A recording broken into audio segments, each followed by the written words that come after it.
अस्सलाम वालेकुम students, my name is Mohammad Ali. Chemistry 10th class हमने शुरू की हुई है। चैप्टर नंबर 15 है, उसमें कुछ एग्जांपल्स हमने आज डिस्कस करनी है। इसके कुछ दो तीन टॉपिक्स हमने डिस्कस कर लिए हमें।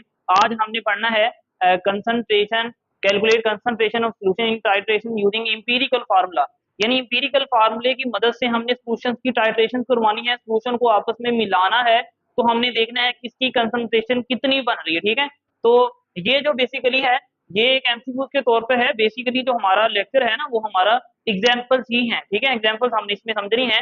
तो यहाँ पे देखें जरा, कहते हैं कंसंट्रेशन मिकदार of a solution can be determine, मालूम की जा सकती by titrating it with the solution of known concentration till the end point is reached.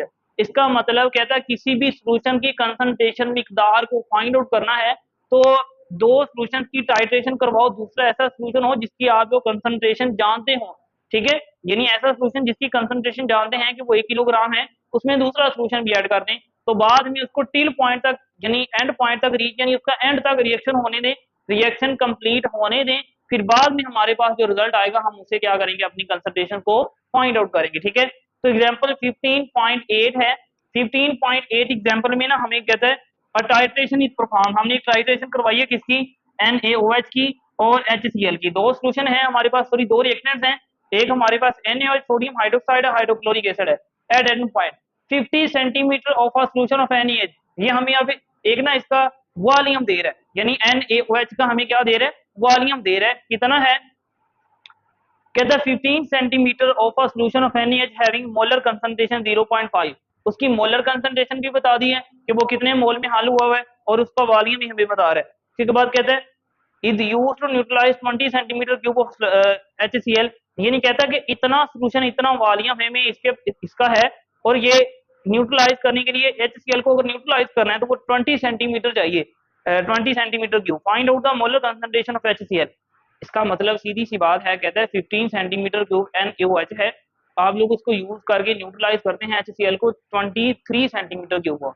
हमने HCl की मोलर कंसंट्रेशन फाइंड आउट करनी है कि वो कितने मोल वाला सॉल्यूशन है। ठीक है, हमें दोनों का हमें एक बैलेंस केमिकल रिएक्शन भी यहाँ पे देखने को मिल जाता है। NaOH HCl के साथ रिएक्शन करके NaCl प्लस H2O बना रहे हैं। सबसे पहले तो हमें पता है कि इसका जो वॉल्यूम है किसका, NaOH का सेंटीमीटर क्यूब में दिया हुआ है। हमने इसको डेसीमीटर क्यूब में कन्वर्ट करना है तो हम एक 1000 से क्या कर देंगे, डिवाइड कर देंगे। ठीक है, उसके बाद यहाँ पे HCl जो है इसका भी हमें पता है कि जो वॉल्यूम है वो 23 सेंटीमीटर क्यूब है, यानी सेंटीमीटर क्यूब में है तो हमने इसको ऐसे यूनिट में तब्दील करना है डेसीमीटर क्यूब में। ठीक है, तो डेसीमीटर क्यूब में कन्वर्ट करने के लिए हम इसको क्या करेंगे, 1000 से डिवाइड करेंगे। डिवाइड करने के बाद हमारे पास आंसर दोनों का आ चुका है। ठीक है, अब हमने दोनों का डेसीमीटर क्यूब, अब बेसिकली हम क्या चाहते हैं, हमें इसकी मोलर कंसंट्रेशन पता है NaOH की, हम इसकी HCl की निकालना चाहते हैं। तो यहाँ पे NaOH के मोलर कंसंट्रेशन की मदद से हम उसके मोल्स निकाल सकते हैं। यहाँ पे number of the mole of NaH निकाल लें, मोलर कंसंट्रेशन को वॉल्यूम के साथ मल्टीप्लाई कर दें, हमारे पास मोल निकल आते हैं कितने, 0.0075। फार्मूलाज मैंने इसलिए नहीं लिखे कि क्योंकि ये वाले फार्मूलाज हमने पीछे सारे पढ़े हुए, इस वजह से ये मैं फार्मूलाज को दोबारा नहीं लिख रहा। तो यहाँ पे अपनी इक्वेशन पे गौर करें जरा, अगर इसके मोल हो 0.1 मोल है, इक्वेशन बता रही है कि इसका 1 मोल है, इसका भी 1 मोल है, दोनों में रेशो है 1:1 की।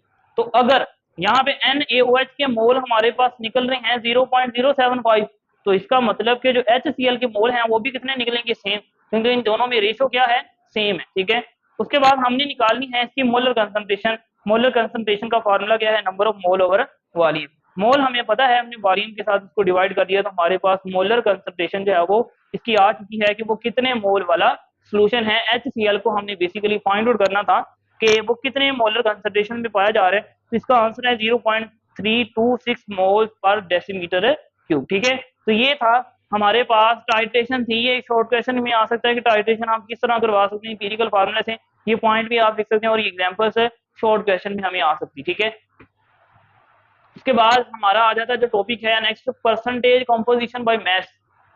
परसेंटेज यानी कोई चीज कितनी मिकदार में पाई जा रही है, कंपोजिशन अज्जा बाय मास।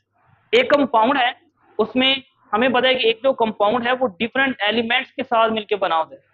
डिफरेंट एलिमेंट्स कितनी कितनी मिकदार में उसमें पाई जा रही, इस चीज को हम कहते हैं परसेंटेज कंपोजिशन बाय मास। कि कोई चीज मैथ के लिहाज से कितनी मिकदार में पाई जाती है, उसको हम क्या कहते हैं, परसेंटेज कंपोजिशन बाय मैथ कहते हैं। ठीक है, यहाँ पे देखेंगे तो percentage composition by mass refer to the mass of each element present in that compound. मिसाल के तौर पे यहाँ पे हमारे पास एक फार्मूला हम लिखते हैं C6H12O6, ये ग्लूकोज है। अब ग्लूकोज के अंदर कार्बन कितने परसेंट है, हाइड्रोजन कितने परसेंट है, ऑक्सीजन कितने परसेंट है, ये चीज रेफर करती है percentage composition by mass refer to the mass of each element, हर एक एलिमेंट प्रेजेंट इन कंपाउंड, उस कंपाउंड में जो हर एक एलिमेंट होगा उसके मैथ को क्या करती है, रिप्रेजेंट करती है। The percentage of an element in a compound is the number of the gram that element present in the 100 gram of a compound. ये इसकी डेफिनेशन है कि किसी भी एलिमेंट की कंपोजिशन को फाइंड आउट करना है तो वो उस एलिमेंट की कंपोजिशन 100 ग्राम में जितनी हल हुई होगी वो हमारे पास वो उसकी कंपोजिशन आ जानी है। उसके बाद ये इसकी फार्मूला भी है।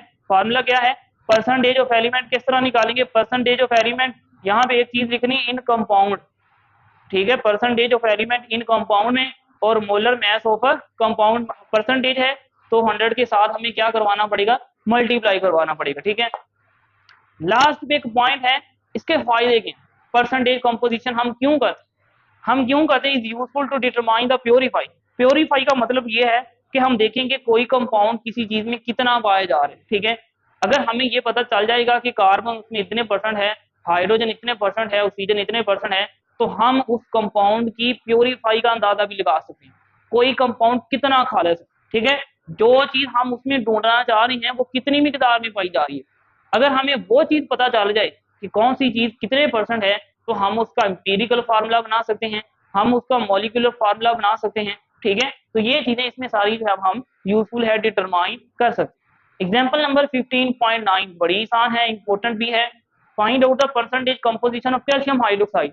कैल्शियम हाइड्रोक्साइड में हर एक एलिमेंट की कंपोजिशन फाइंड आउट करनी है बाय मैथ। पहले तो देखें फॉर्मूला मैथ, कैल्शियम का होता है, यानी ये जो 40 है वो कैल्शियम है, ये जो ऑक्सीजन का जो है वो हमारे पास 2 एटम है, हाइड्रोजन के भी 2 एटम है, तो हमारे पास फार्मूला मैथ NaCO का कैल्शियम हाइड्रोक्साइड का आ गया 74 ग्राम। अब हमने देखना है कि ये जो 74 ग्राम है इसमें कैल्शियम कितने परसेंट है, ऑक्सीजन कितने परसेंट है, हाइड्रोजन कितने परसेंट है, तो उसका फार्मूला हमने लिखा हुआ है। फार्मूला क्या है, मैथ ऑफ एलिमेंट, उस एलिमेंट के मैथ को टोटल कंपाउंड के मैथ से डिवाइड करेंगे, मल्टीप्लाई 100 करेंगे। तो यहाँ पे देखें परसेंटेज ऑफ कैल्शियम किस तरह निकालनी है, उस एलिमेंट का मैथ कितना है, कैल्शियम का 40, टोटल कितना है 74, 100 से मल्टीप्लाई तो कितना आ गया 54.05%।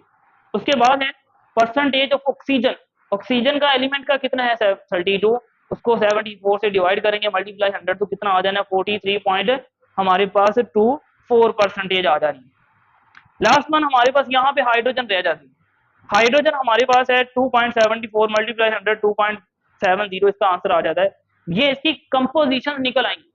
एक कंपाउंड हमने दिया था कैल्शियम हाइड्रोक्साइड, उसमें हमने देखा कि कैल्शियम कितने परसेंट पाए जा रहे हैं, हमारे पास ऑक्सीजन कितनी परसेंट पाई जा रही है, हाइड्रोजन कितने परसेंट पाई जा रही है। तो लास्ट पे आप लोगों ने इसका, अगर लॉन्ग में आई है शॉर्ट में आया तो आप लोगों ने इसका छोटा सा रिजल्ट और नतीजा लिख देना है कि हमारे पास इन तीनों एलिमेंट्स की इस कंपाउंड में जो कंपोजिशन है वो 54, 43 और 2% तकरीबन ये लिख देनी है। ठीक है, एग्जाम्पल नंबर है 15.10।